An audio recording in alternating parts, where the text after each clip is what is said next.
जोया के साथ लंच पे जा रही थी तो सोचा आपसे भी पूछ लूं आप चलेंगे कि नहीं। मैं एक ऑफिस के काम से बाहर निकला, मैं नहीं आ सकूंगा, तुम लोग चले जाओ। मैं सारी जिंदगी सब कुछ बर्दाश्त करता रहा, लेकिन तुम्हारे बारे में अगर ये सब कुछ कहेंगे मैं नहीं बर्दाश्त करूंगा। क्या करेंगे आप? तुम्हारी वजह से ये सारी बरकतें आई हैं उसकी जिंदगी में। इतनी सीधी सी बात है, उसका पर्सनल मैटर है, ये मैं नहीं उसमें बोल रही। तुम्हें भी लगता है मुझे वही करना चाहिए जो ये सब चाहते हैं? नहीं, मेरे लिए सिर्फ आपकी खुशी मैटर करती है।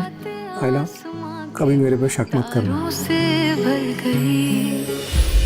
आयला ऑन को और रिमला को रेस्टोरेंट में बात करते हुए देखने वाली है और ऑन से आयला का भरोसा भी टूटने वाला है। और आयला को तो इस बात का अंदाजा ही नहीं है ऑन किस चक्कर में है और ऑन ने उससे ये बात इसीलिए छुपाई है। अगर ऑन उसको बता देता तो वो कभी भी इस बात के लिए राजी नहीं होती। और राफे आकर ऑन को जब बताता है कि रिमला फारूक की फैक्ट्री बेचना चाहती है तो उसको मौका नजर आ जाता है, इसीलिए वो रिमला से मीटिंग करने के लिए रेस्टोरेंट में जाता है। और आयला और जोया भी शॉपिंग करने के लिए आए हुए होते हैं और आयला ऑन को फ़ोन करके यही बात बताती है कि मैं और जोया शॉपिंग करने के लिए आए हुए हैं और मैं चाहती हूँ हम तीनों मिलकर आज लंच करें। तो ऑन उसे झूठ बोलेगा और उसे यही बात करेगा, मैं फ़िलहाल नहीं आ सकता, मैं तो ऑफिस की एक बहुत ही इम्पोर्टेंट मीटिंग में हूँ, मैं वहाँ पर नहीं आ सकता। तो आयला को इस बात का अंदाज़ा नहीं होता कि ऑन उससे झूठ कह रहा है। जोया और आयला जैसे ही रेस्टोरेंट में आएंगे तो वो देखेंगे कि ऑन और रिमला वहाँ पर बैठकर बातें कर रहे होते हैं।